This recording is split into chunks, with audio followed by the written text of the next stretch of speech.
It's July 22nd, 1991. Milwaukee police burst into a small apartment on 924 North 25th Street. The smell hits them first, a thick, sickly odor that doesn't belong in any human home. Inside, they find something that will haunt them for the rest of their lives. A fridge full of human remains, a head in the freezer, and photos, hundreds of them, each showing what Jeffrey Dahmer did after his victims stopped breathing. As officers handcuff Dahmer, he doesn't fight. He just stares blankly and says softly, "For what I did, I should be dead." But the question everyone would soon ask was the same. How could a man so quiet, so polite, so normal, turn into a monster hiding behind a smile? And to understand that, we need to go back, long before that apartment became a crime scene, to see how Jeffrey Dahmer became one of the most chilling figures in American history. The boy who lived among shadows. Jeffrey Lionel Dahmer was born on May 21st, 1960, in Milwaukee, Wisconsin. From the outside, he looked like any other kid growing up in the Midwest. His father, Lionel, was a hard-working chemist. His mother, Joyce, was emotional, often struggled with depression and anxiety. Their home looked normal, but it was filled with silence, tension, and long stretches of loneliness. As a little boy, Dahmer was curious, but not in the way most kids are. He was fascinated by what happens after life ends. When most children played with toy cars, Jeffrey collected dead animals. Roadkill, mostly, small creatures he'd find on the side of the road. He'd take them to a shed near his house, and, using the chemistry knowledge he picked up from watching his dad, he'd dissolve the remains in acid to see what's inside. It seemed harmless at first. His father even thought it was just a scientific curiosity. But this fascination would grow darker. Jeffrey wasn't interested in the science. He was drawn to the stillness, the quiet control he felt over something lifeless, something that couldn't leave him. When Jeffrey was 4, he had surgery for a double hernia, a painful procedure that left him distant and quiet for months. His parents noticed he stopped showing much emotion. They thought it was just part growing up. By the time he was 10, Dahmer's parents' marriage was falling apart. Arguments became nightly. Joyce often stayed in bed for days, medicated and withdrawn, while Lionel buried himself in work. That left Jeffrey, a shy, lonely boy, alone with his thoughts and his dead animals. At school, he was the kid who never quite fit in. Not bullied exactly, just invisible. His classmates described him as odd but harmless. He made weird jokes, pretended to have seizures for attention, and sometimes walked around speaking nonsense to make people laugh. It worked for a while.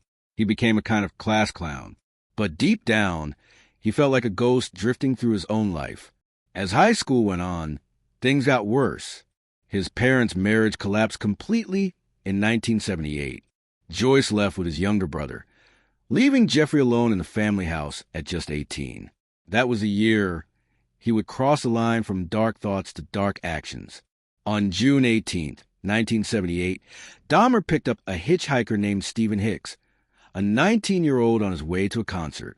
They drank beer at Dahmer's house, talked for hours, and when Stephen decided to leave, something inside Jeffrey snapped.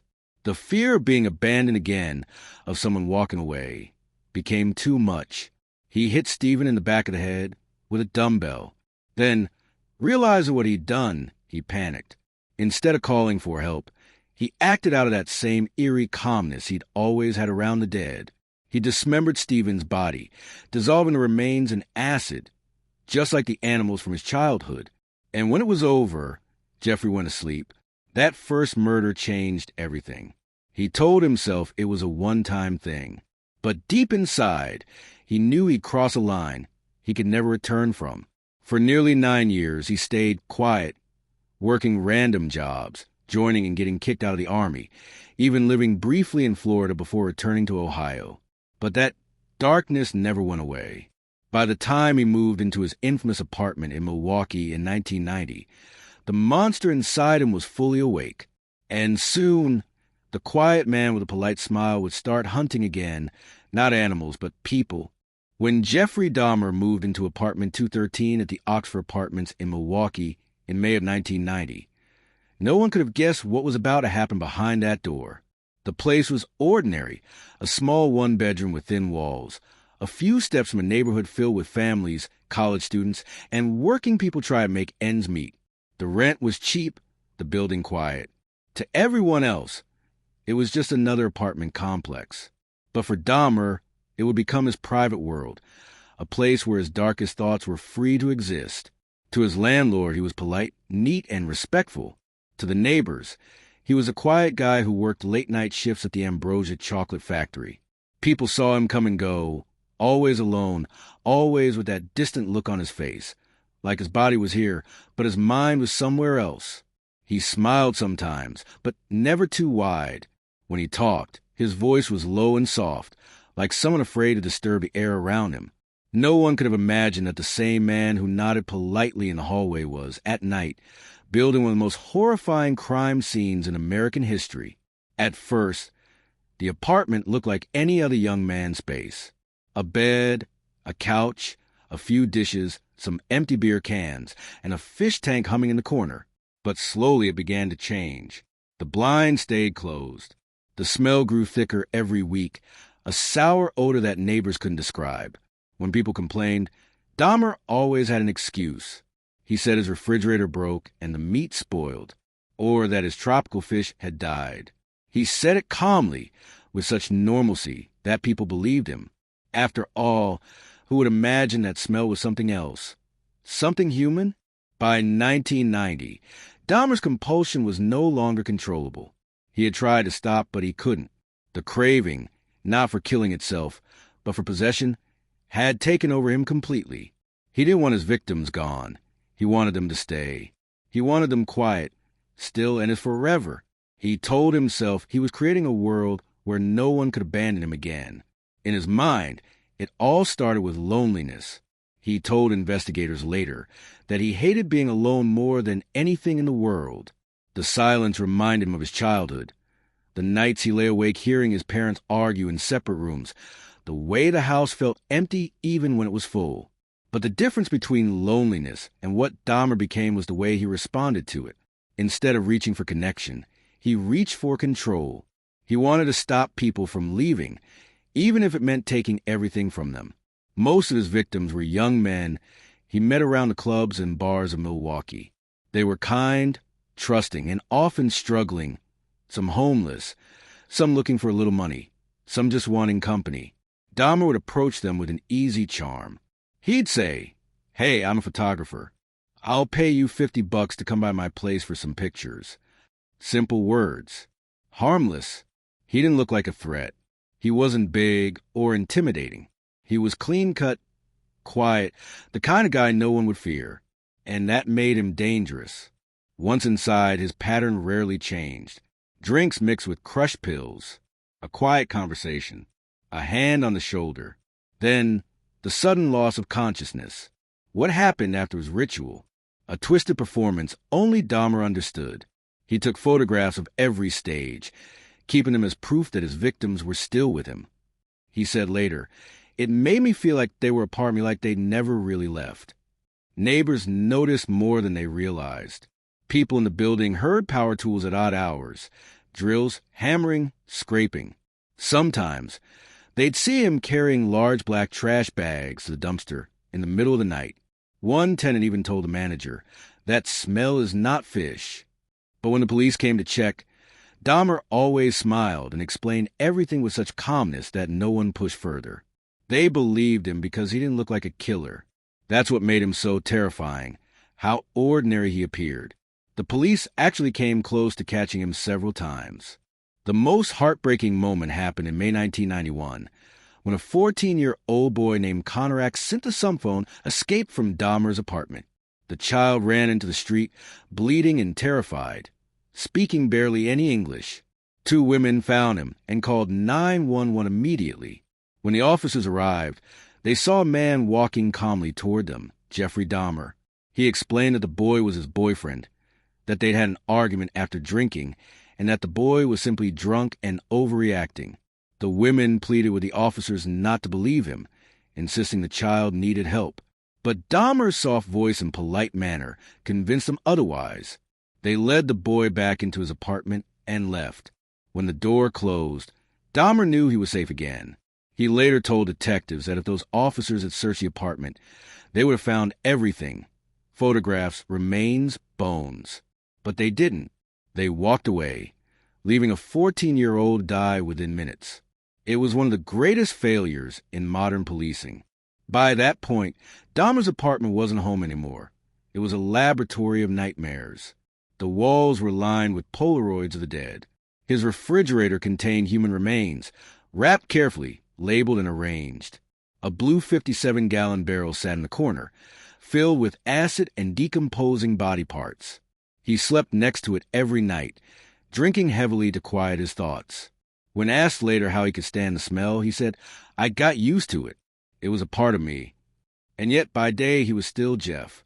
He still clocked in at the chocolate factory, joked with coworkers, and acted completely normal. His supervisor said later, "He was quiet, kept to himself. We never thought he was capable of anything like that." That was a frightening part. How easy it was for him to disappear in plain sight. He wore normal clothes, shopped for groceries, and waved politely to his neighbors.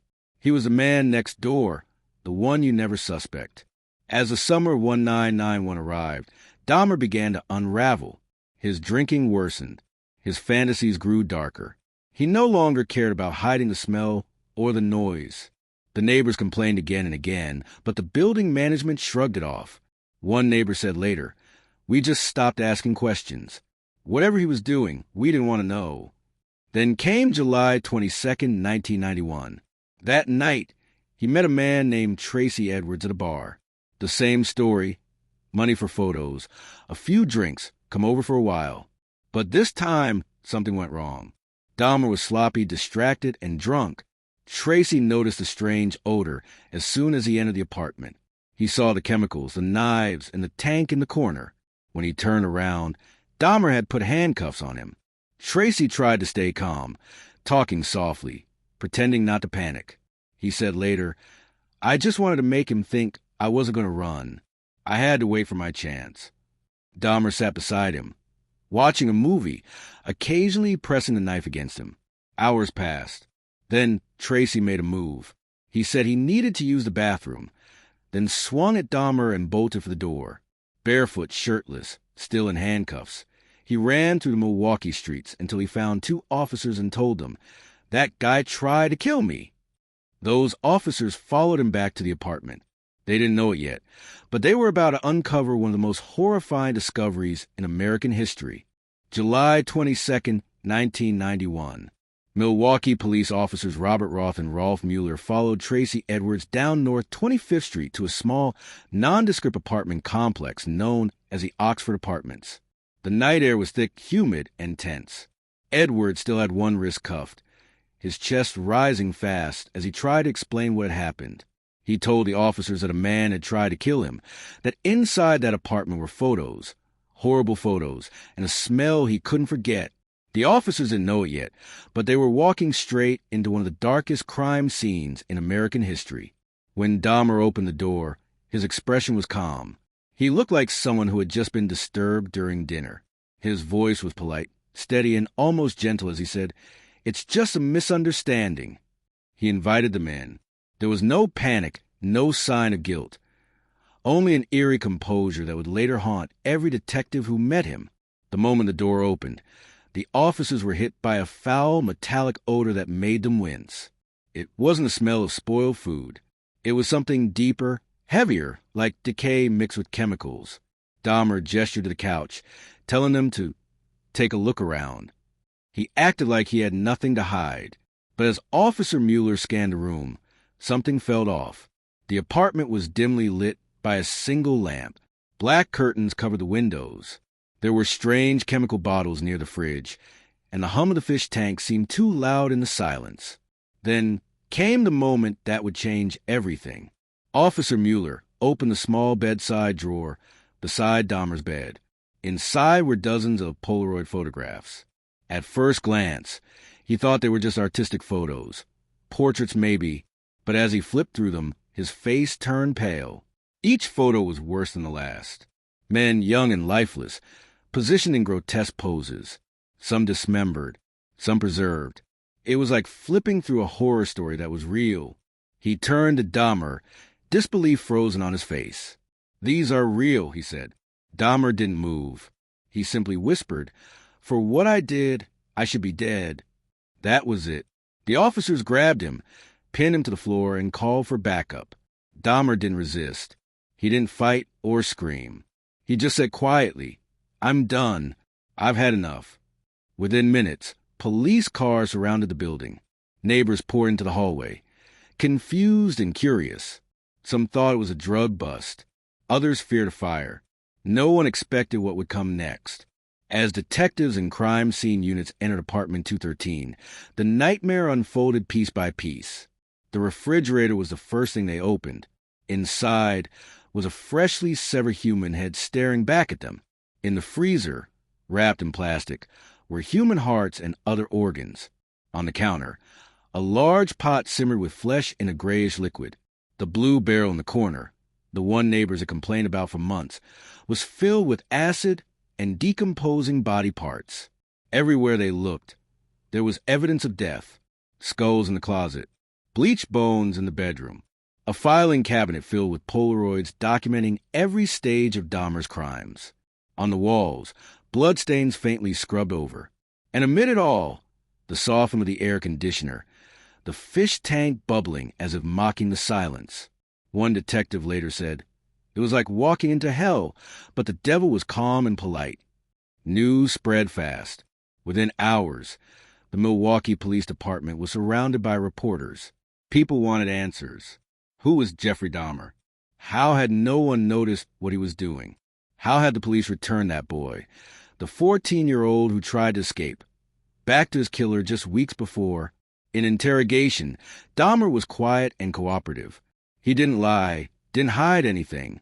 He confessed to everything in a flat, emotionless tone, like he was reading from a grocery list.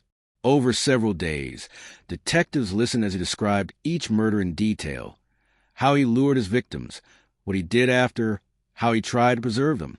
He spoke of it as if discussing another person entirely. Detective Patrick Kennedy, who spent hours interviewing Dahmer, said later that what shocked him most wasn't just what Dahmer did, but how calm he was. He was polite, intelligent, soft-spoken, Kennedy said. You almost forgot what he was talking about until the words sank in. Dahmer explained that he never wanted his victims to suffer. He said he wasn't driven by hate or revenge, but by fear of being alone. "I didn't want them to leave," he told detectives. "That's the only reason I did it. I wanted them to stay with me." It was a twisted logic, one that blurred the line between loneliness and evil.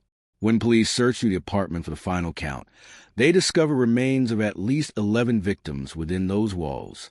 Later, Dahmer admitted to 17 murders in total, spanning from 1978 to 1991. Each name was a story cut short.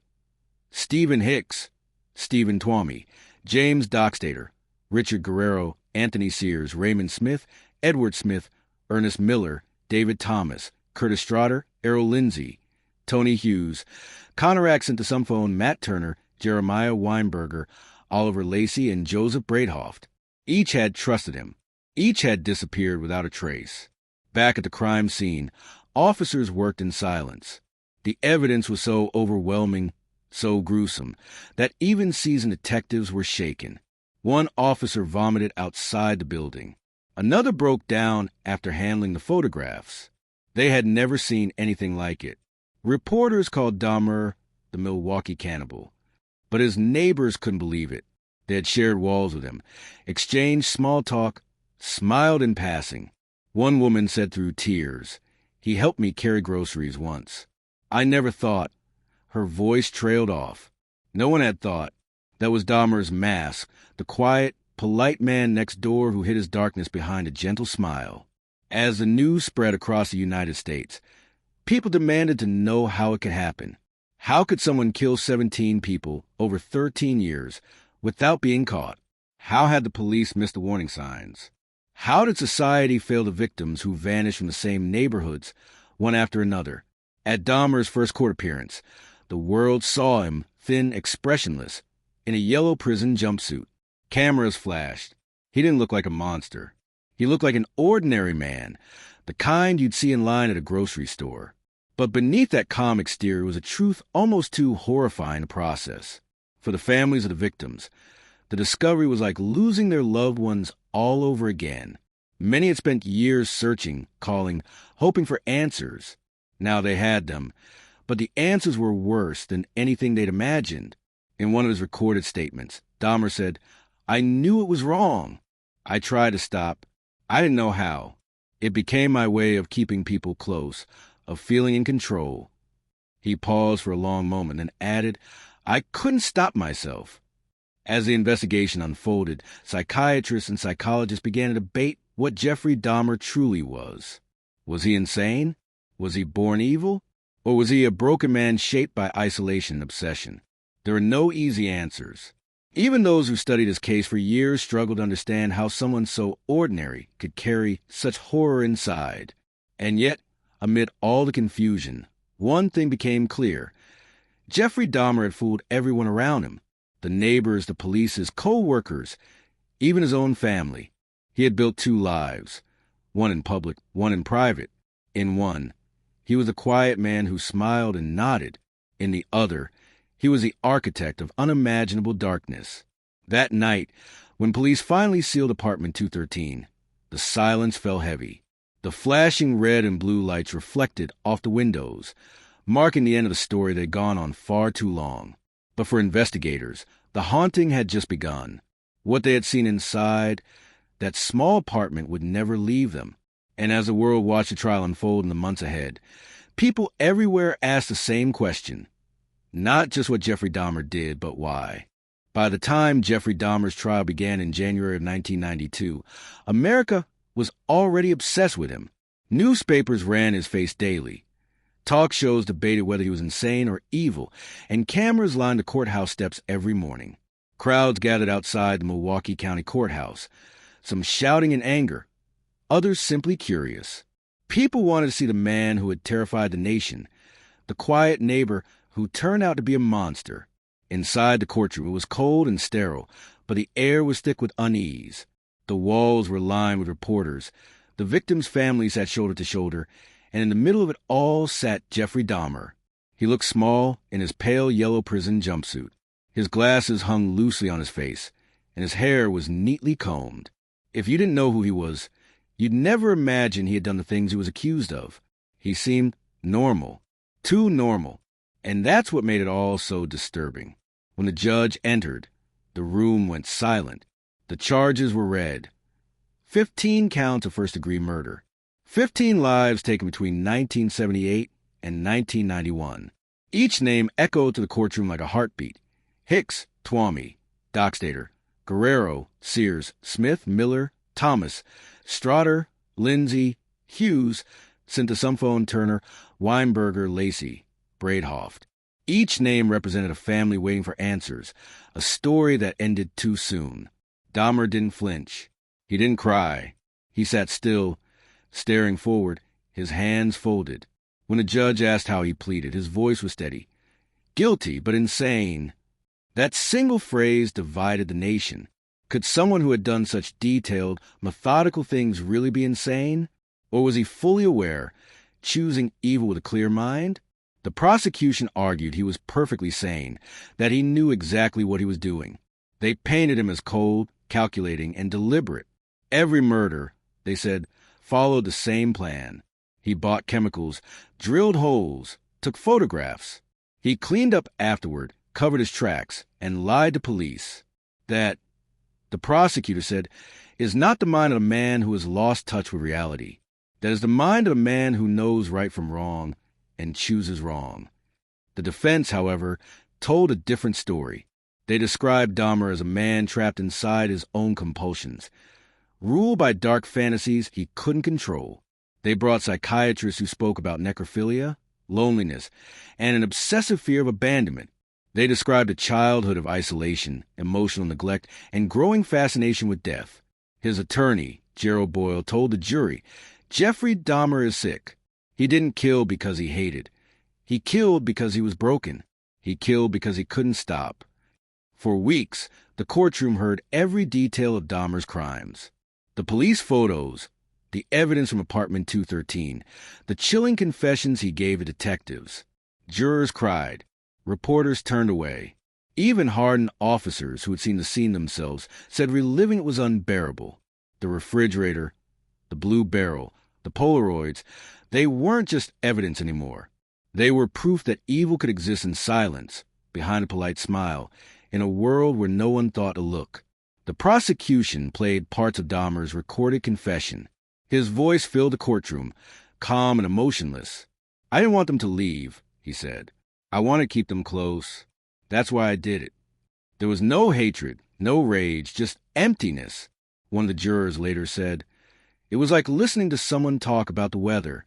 He spoke about murder like it was grocery shopping. Psychologists struggled to define him. Some called him a psychopath, capable of understanding right and wrong, but completely lacking empathy. Others believed he was suffering from paraphilic disorders, that his sexual and emotional desires had fused with his obsession with death. One doctor described him as a man whose loneliness metastasized into horror. For the families of the victims, it was torture. Each day, they sat through the details of how their loved ones had been lured, killed, and desecrated. They saw photos they could never unsee. Many broke down in court. One mother shouted through tears, "You took my baby. You don't deserve to live." The guards moved to quiet her, but even the judge couldn't bring himself to scold her. There was no order in grief. And through it all, Dahmer never raised his voice, never argued. He apologized several times, but his words only deepened the pain. He said, "I know my actions were unforgivable. I didn't want to hurt anyone. I only wanted to keep them with me." For the families, that sounded like another lie, another attempt to make sense of something senseless. After 2 weeks of testimony, both sides rested. The jury deliberated for less than a day. When they returned, the courtroom went still. The foreman stood and read the verdict. Guilty on all counts. Dahmer's face didn't change. No tears, no shock, no relief. He simply nodded once and sat back down. The judge sentenced him to 15 consecutive life terms, 957 years in prison. He would serve them all at the Columbia Correctional Institution in Portage, Wisconsin. "I don't think there's a word to describe your crimes," the judge said. "Evil is too mild a term." When the gavel fell, it was over. Or at least, that's what everyone thought. Reporters swarmed the courthouse. Protesters shouted outside. Some called for his execution. Others said death was too easy. Victims' families embraced and cried, while others stood silently, staring at the floor. The country wanted to turn the page, but Dahmer's story wasn't one that faded quickly. In the days after sentencing, journalists began to explore a new question. How had this been allowed to happen? How could police have ignored so many red flags, the smell of the missing men, the frightened neighbors? The city of Milwaukee faced lawsuits and outrage. Activists demanded accountability.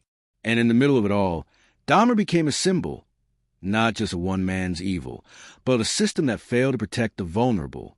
When he entered prison, Jeffrey Dahmer was placed in solitary confinement for his own safety.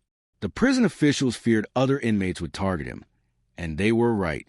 Even behind bars, the world he had built in that small apartment followed him. Other prisoners called him the cannibal, taunting him whenever they passed a cell.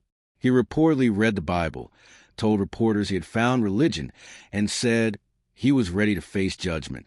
But few believed his transformation. For the families of his victims, there was no sense of closure.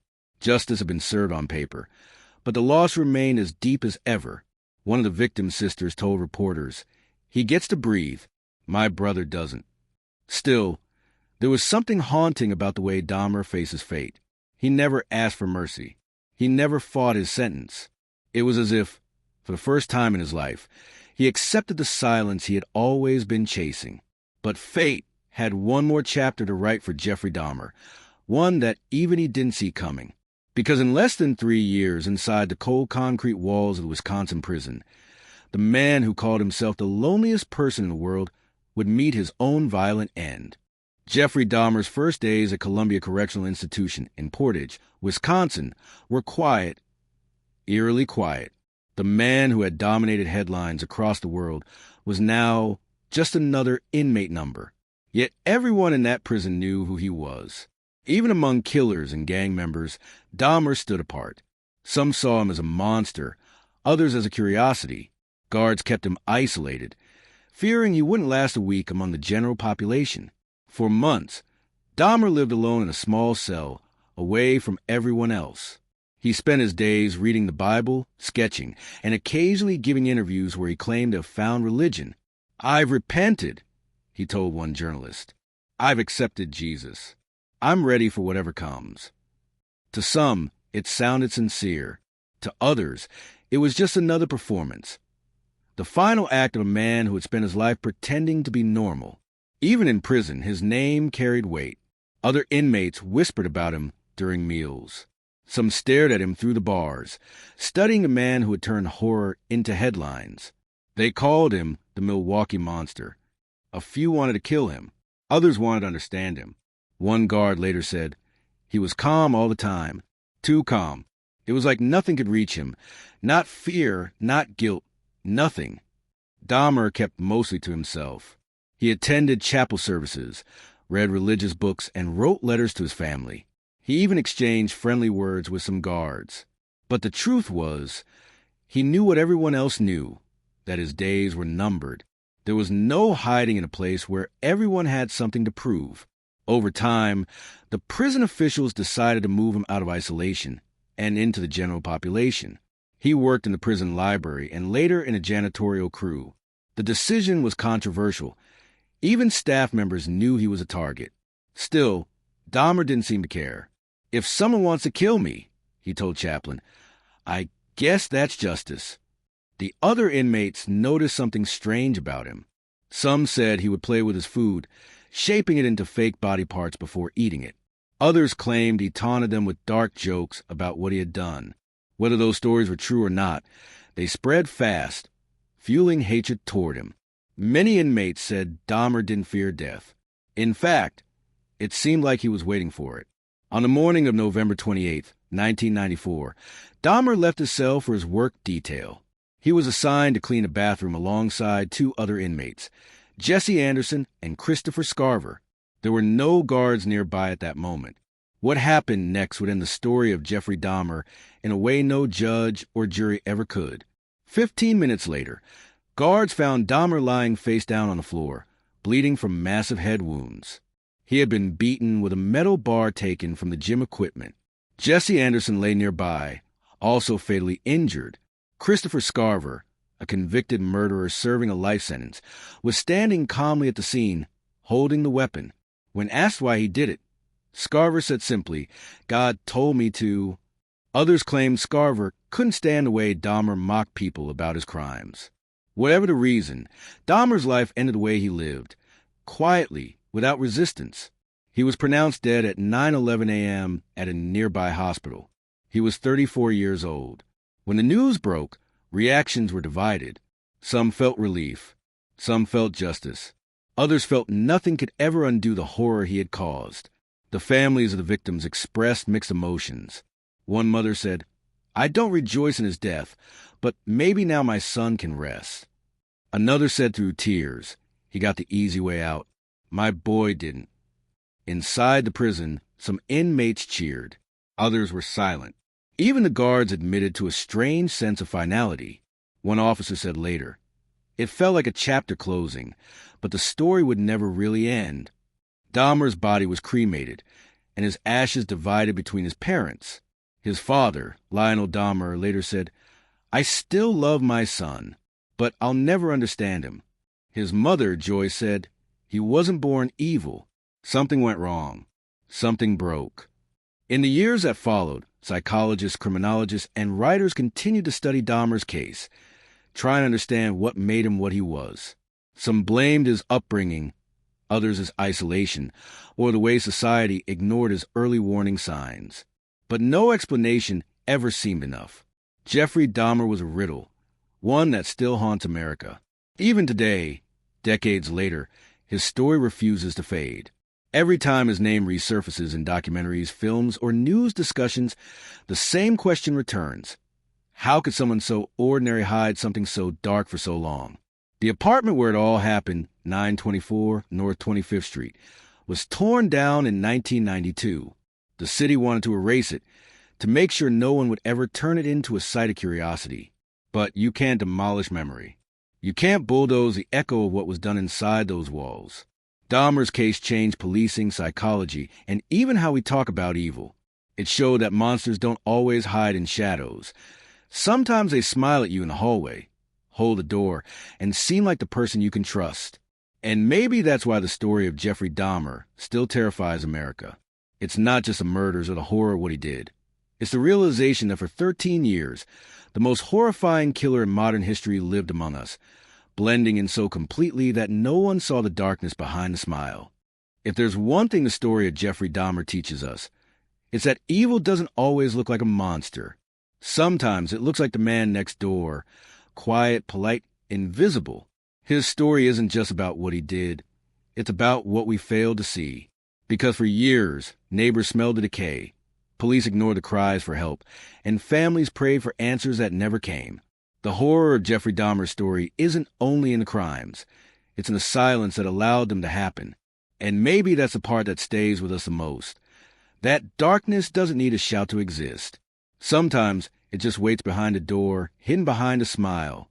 If you found this story powerful, remember to like, comment, and subscribe for more real-life documentaries that uncover the truths the world tried to forget.